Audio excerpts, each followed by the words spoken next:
That's how long I spent dreaming about building a van, doing all the planning, all the second guessing, and then last week we finally did it.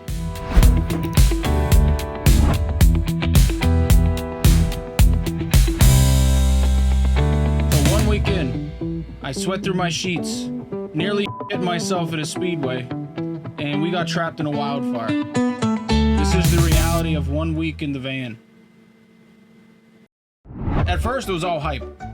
We show up, we do the van tour. I'm gonna do another video of like the actual van tour. That's gonna be linked somewhere. This is like my perfect van, the one I always dreamt of having, with like the perfect layout. And then we sat in the finance office for like 8 hours. Those premiums, it's almost like taking a little money. Yeah, I don't think it's worth it. I'm gonna say no to it. Oh, that's okay. Yeah. So you didn't see the value in it? Which, remember, always change. There's another word that comes in.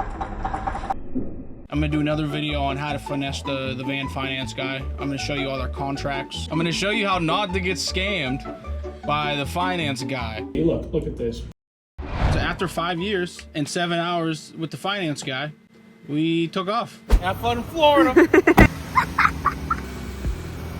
I just joking, come on. For the first time in my life, I had nowhere to be.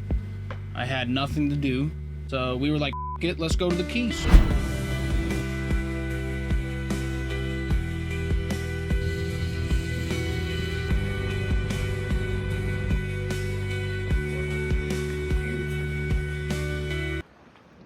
Wow.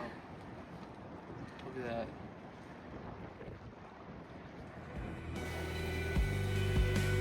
It's more rocky there, though.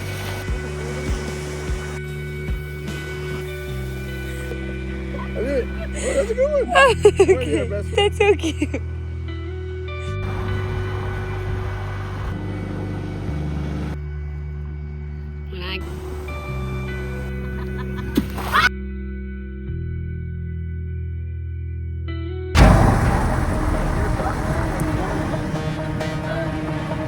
Everything was great, and then it just got pitch black, and we were driving through the abyss of the Keys. I was just waiting for like a Subnautica fish to like just engulf the entire bridge. If you notice, all the van life videos all happen during the day, and there's a reason for that.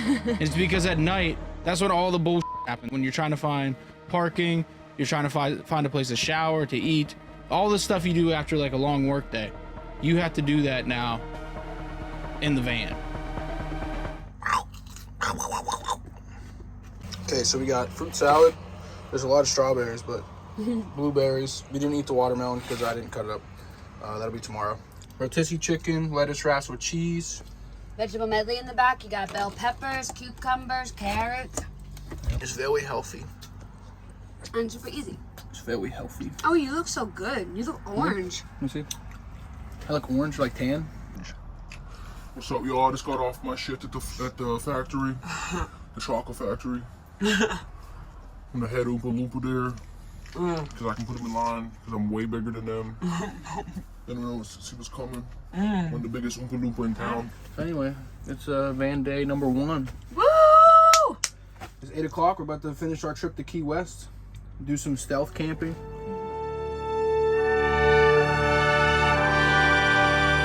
Night has fallen. Will I be murdered or told?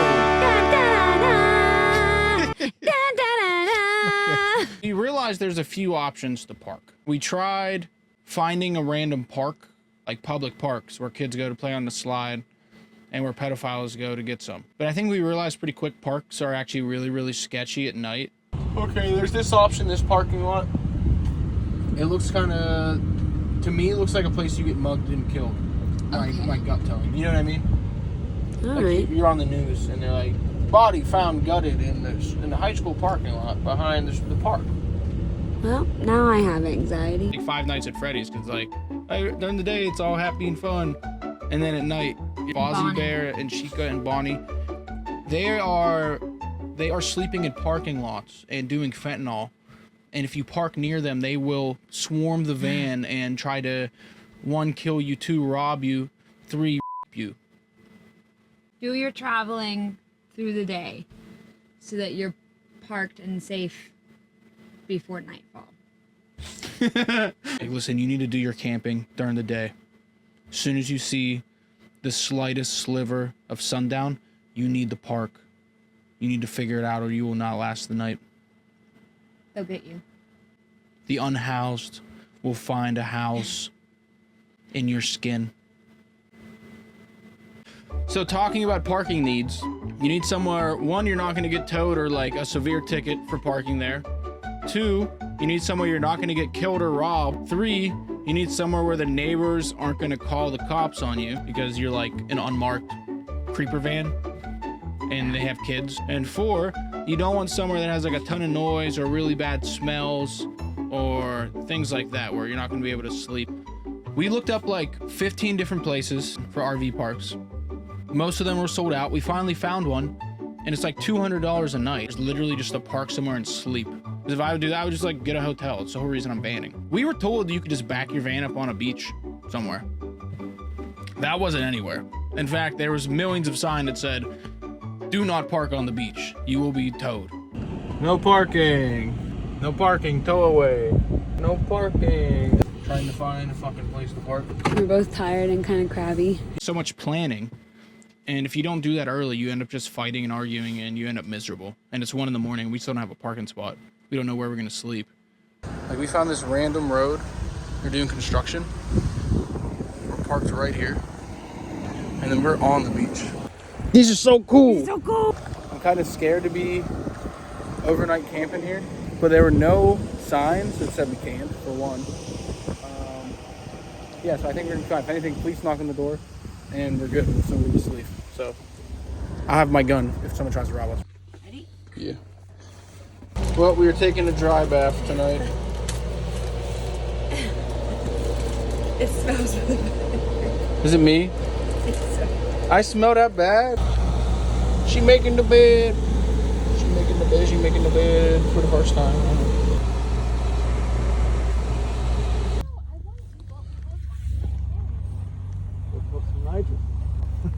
Finally get comfortable. I'm closing my eyes and I hear all these people outside the van. I'm like, what the is that? And I open up the little screen and all I see these little red lights. Turns out it's a bunch of people on like bikes, like driving onto the beach and smoking weed and cigarettes next to the van. Like right next to the van. They weren't even like down the beach, like directly next to the van.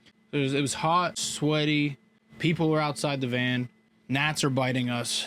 And I'm worried that I'm just going to wake up in the middle of the night and someone's going to be beating on the fucking door. Like, yeah, you can't be here. Or someone's going to be trying to get in or something. I think we were still really excited about having the van, but we were fucking miserable. And I think we were both kind of like, we have to fix something because this sucks. Yeah. This like really sucks. And if we can't fix something, then we've made a mistake.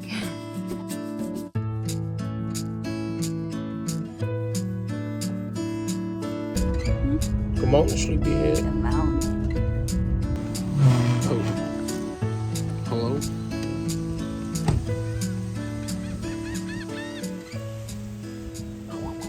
We woke up to the sunrise, literally opened the back doors, and we're on the beach next to the ocean water. I've been someone that wakes up at like 9 or 10 o'clock every day for the last 8 years. When you're on a trip like that, it forces you out of your comfort zone, and it forces you to be adventurous. You know, that's something I've been missing for 10 plus years of my life. After the first day, I think we really settled in and we realized like we had to plan where we're gonna park, figure out what we're gonna do at night. And like we still had a couple holdups and we fought over some things, but being able to just park at the beach and work on my laptop was the coolest thing ever. And she got to just go sit there and watch the waves. I was in meetings, watching dolphins jump out of the water. At some point I just felt like comfy. Like after a long day out, like walking around, exploring, like it felt so good. Come back to the van and just like have our space. And there could be a million people around the van like there was in Key West on St. Patty's Day. And I felt like so comfortable. You can do everything you do at home, but you get to do it anywhere. And it just opens up so many opportunities to see the world while you live your day-to-day life. You still have to work, you still have to wind down for the day, you still have to plan your meals, but we get to do that in Key West during St. Patrick's Day.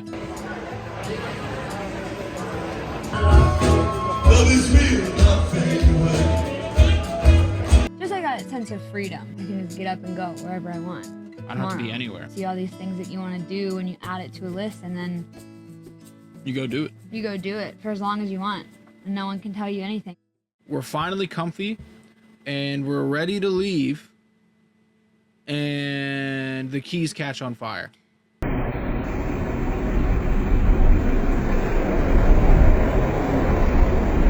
So we decided to park overnight one last time before we leave the keys.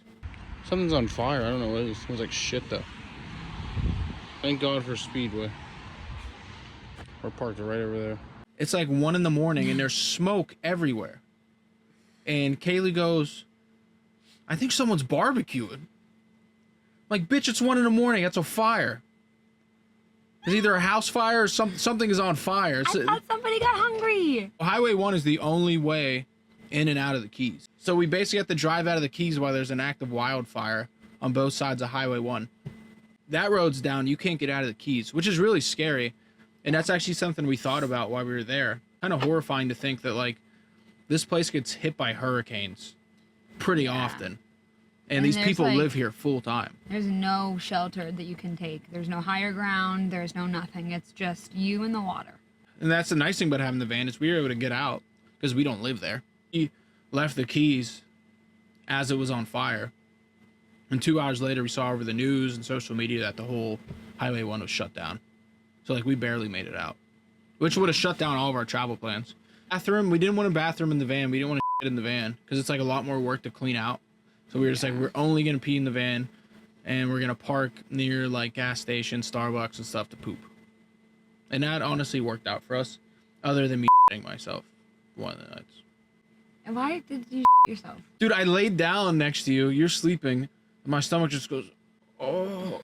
I'm like, oh, oh, oh, and we're parked too far away from the speedway for me to actually make it there to go to the bathroom. So there's like little spurts just like spurting out of my as I'm like getting up and trying to, like, my stomach hurts so bad. You your pants getting over me in the bed? Yeah. Overall, how do you like the van?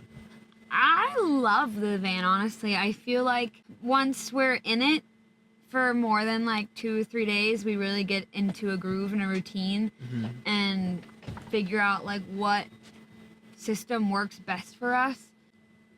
Week 1 is in the books. And yeah, it wasn't like I expected. But that's the best part. Next week, I'm fucking a black guy on camera.